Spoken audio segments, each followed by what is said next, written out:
Here's the thing. If somebody really wanted you to leave the room, what would they have to do?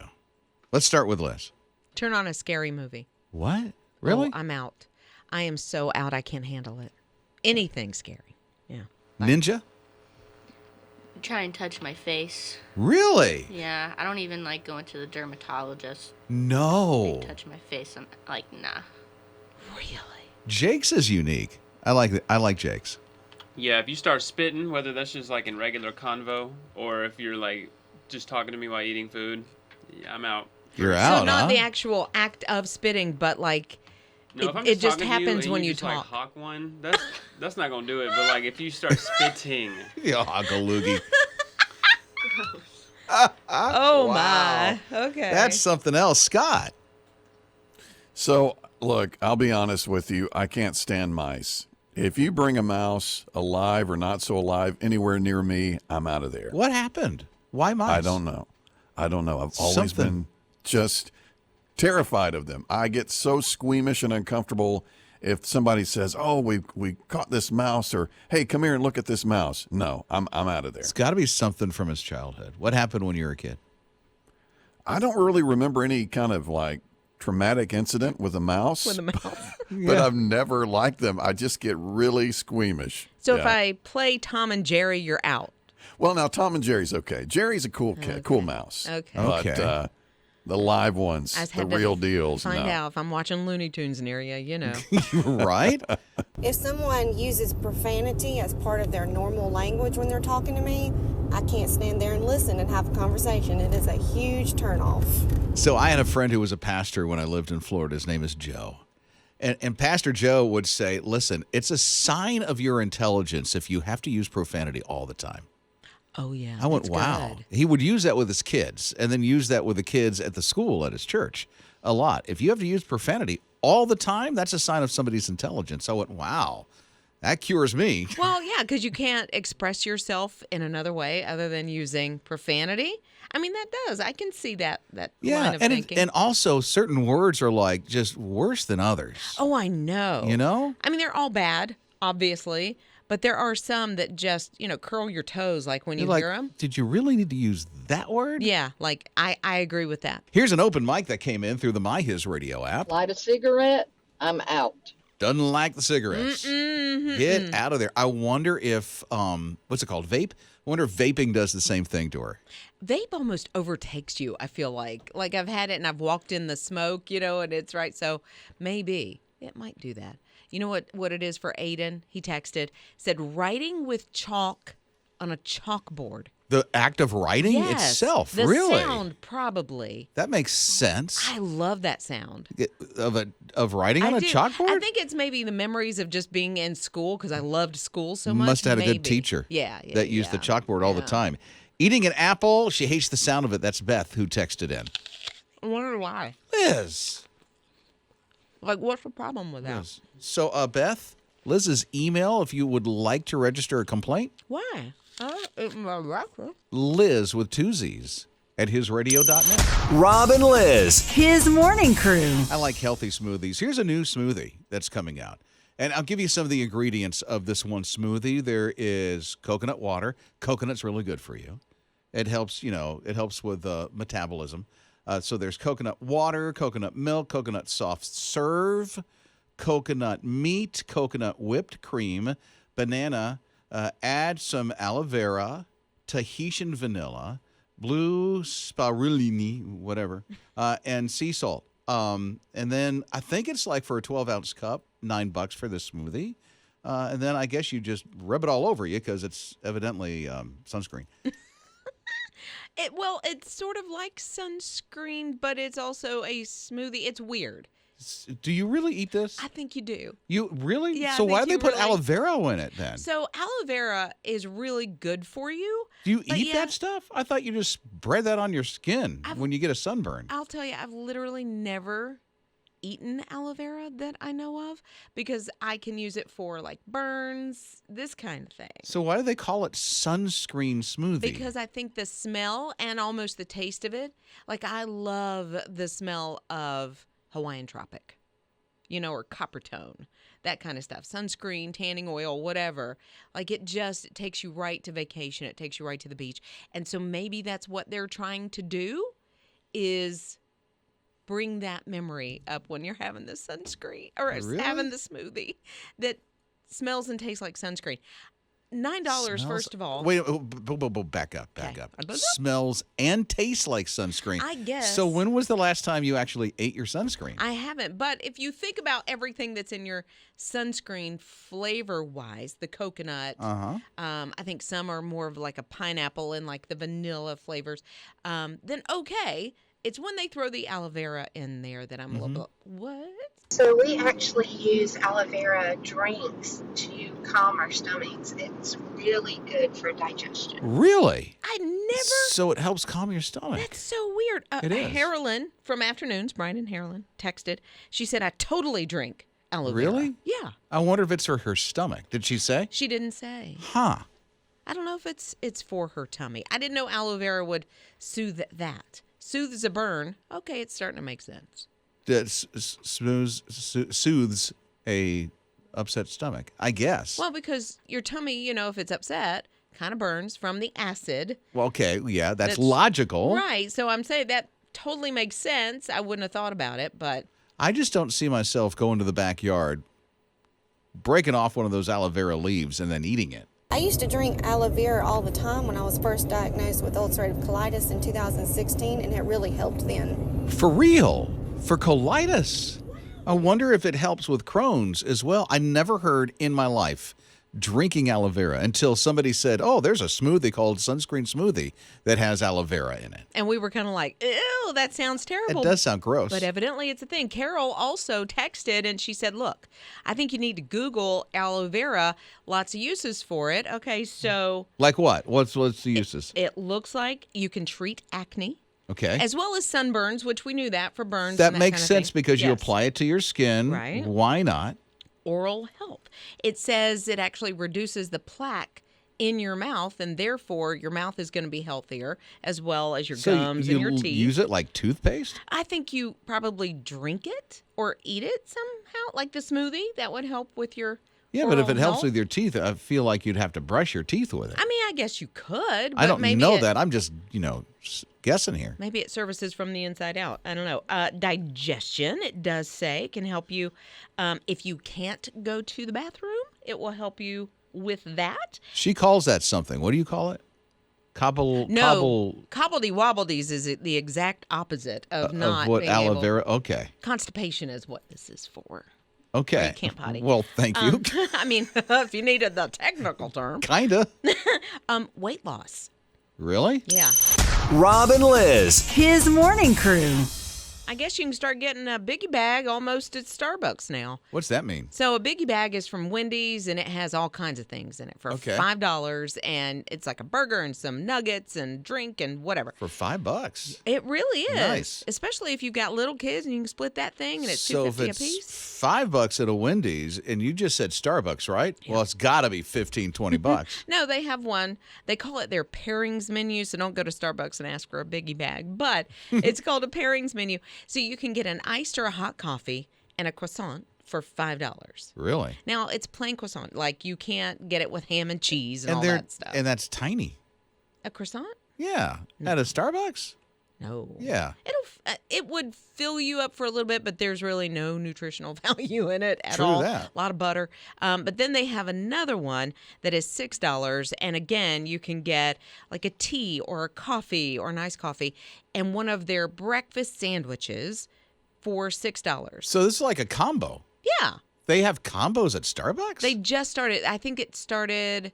Today's Thursday. It started Tuesday. Really? That's interesting. Here's my thing. What's your thing? If you start customizing this bad boy, the price goes up. Oh, I'm sure of it. So, like when I go through and I say, okay, I want sugar-free vanilla in my coffee, it goes up by, I think it's 70 or 80 cents. I'm like, you're just putting a little splashy splash in there. Like, why in the world? 80 cents. So if I wanted my grande skinny vanilla latte extra hot, non-fat, no sugar, Wow. it would go up probably to $7 or $8, I would think, for the combo. Okay. So, but for the Starbies, that's okay. You get hash browns with that? They don't have hash browns. Rob and Lizz, His morning crew.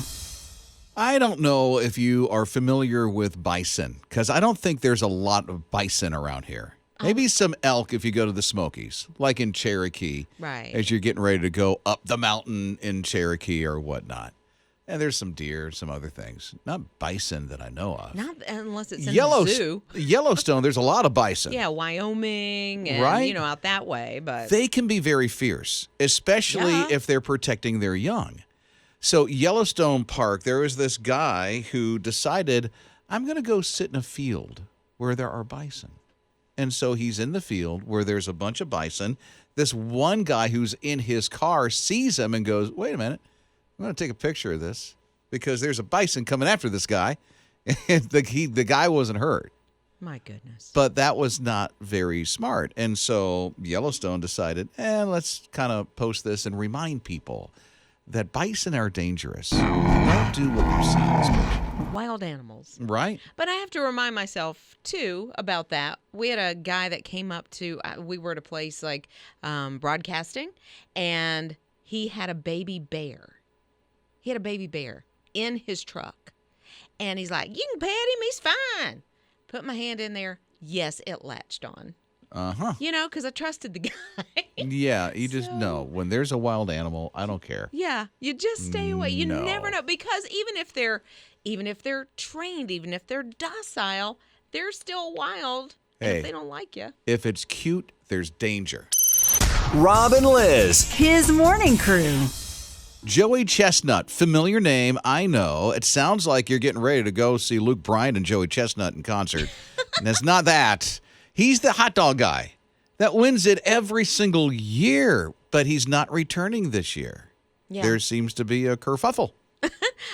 When I first heard this, I thought, is he sick? Like he's just over. It is disgusting to watch, and our family watches it all the time. It's on ESPN, of all things. I know, at like noon at lunchtime on 4th of July. Yeah. And Joey has won, I think, just about every year I've ever seen it. But not this year. Nathan said, yeah, you can't be a part of it. Like, it's not, he opted out. They opted him out. Yeah, exactly. I will read to you the press release that they've sent on this.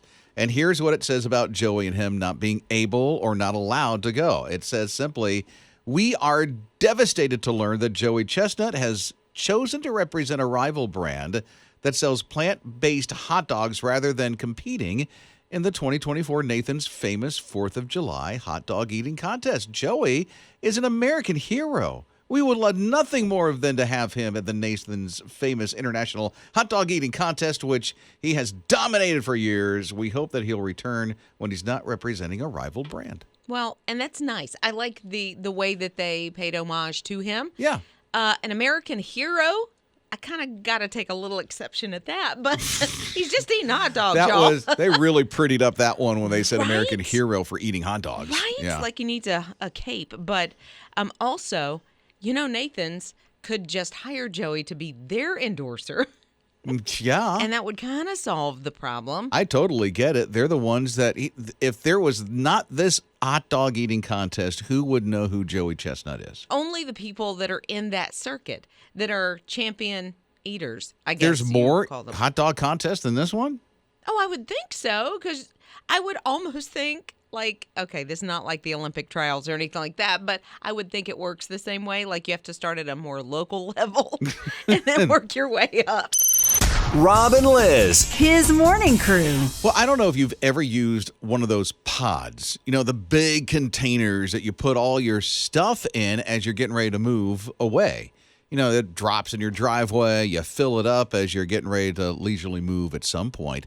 Well, they're saying that the Southern Appalachian region, which includes both the Carolinas, Tennessee, Georgia, and Alabama, that these areas are the most moved to area. I mean, the population is growing quickly. And since you're here, I know you see it, because I certainly do. Well, absolutely. And, there are certain parts of town that have been growing over the last couple of years, at least, where I live.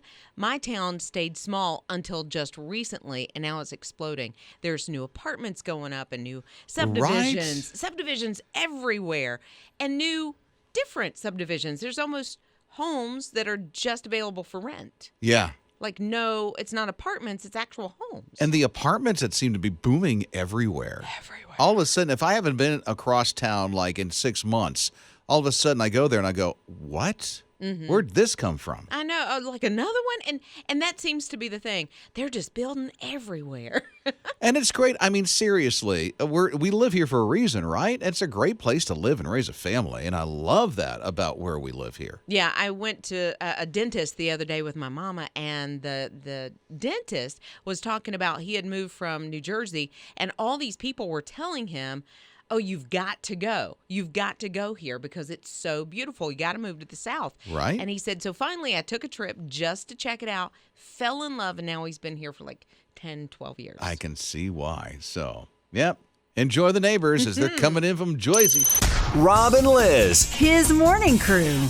It's Rob and Lizz in the morning, his radio. Yeah, so this couple in Kansas, they get a call, and it's from a friend. It says, I didn't know you were moving. I didn't know you were selling your house. And they're like, well, we're not. They said, well, your house is listed, and is something wrong with it? Because, the price is way, way down. What's way down? Okay, so their home is on Zillow for like $10,200. Well, what is wrong with it? Because their home is $1 million home. So they're giving it away almost. No. First of all, they're not selling it. It's a scam. What? It is a scam because on Zillow, it's like, contact this person to find out more. And I mean, because if a person is scamming $10,200, that's a pretty good day, right? Pretty good day if they actually make that happen. So in a sense, somebody will see it and go, I'll give you that right now in cash. Absolutely. I see what the scam is. It's not against the homeowner. Yes, It's no. against the people who think they're getting a really Sure. good deal. Right. And then, because the homeowner's not going to end up losing their home. There's no, no contract, no closing, nothing like that. Just show up with the moving trucks. Exactly. Oh, no. That could happen. Yeah. Honestly, they could show up. And so, from what I understand, this is kind of happening. This is a new tactic by scammers. I'm like, get a real job. Stop And scamming Zillow's people. got to put some filters in place. Yeah, as soon as they Right? were contacted, they brought it down. I don't know what the filters are right now or what they're doing to get ahead of it, to be proactive. But for now, if somebody gives you a call, let's look out for each other. Are you moving? Yeah. No. Is your home $5,000? Rob and Lizz. His morning crew. So here's this really narrow lot in a neighborhood in Florida. I imagine it's about 25 feet wide. It's kind of deep, and this guy bought it, and he had plans to build on it. It'd be a little unique. It would be a narrow home, but very long and really large, enough living space. But the neighbors were like, no, and then put something together, and they won. He can't build that home that he wanted to build on it. Well, he found a loophole. Yeah, he did. Tiny home. Very tiny home. It's just a little smaller than an average home in Florida. Average home in Florida, I know, I'm from there, is about 1,700 square feet. Enough to live in. Oh, my goodness, yes. This guy built a 10-foot wide, a little over 1,500 square feet. Which to me, I felt like that was very generous for a tiny home. Yeah. Because tiny homes, I want to say, Are tiny. are in the 700 Yes. square feet. Yes. And so he's doubled that plus, and this thing is nice. It's narrow. It's 10 feet wide, but it goes, Forever. almost the length of the property. Right. He even has a garage. Well, yeah, he and does. A balcony and everything. One car, but hey, it's still a garage. And it's, of course, 2 levels to Yeah. get the square footage. I think there's like 3 bedrooms in this thing, which is wild. He's selling it now. Yeah, check this out. Here's how much he's selling it for. Over $600,000. over $600,000. It's like, I'm going to spite you, neighbors. The one benefit that they will receive is that their, house pricing might go up. Well, yeah, the comps in the area, if he's selling this house, little over 1,500 square feet for $600,000, that should actually help them, which, I don't know. I would be like, you don't get anything. You don't get to use my comp. Right? Because you didn't want me to build this home. I can see a single person buying that home. That's perfect for somebody single or a couple. Yeah, a couple. Maybe with kids already little grown kids. Up. Yeah. Because it is 3 bedrooms. That's tiny for kids. Our first house was 1,800 square feet. Uh-huh. And we had 3 kids. Yeah. So you'll make do. You do make do.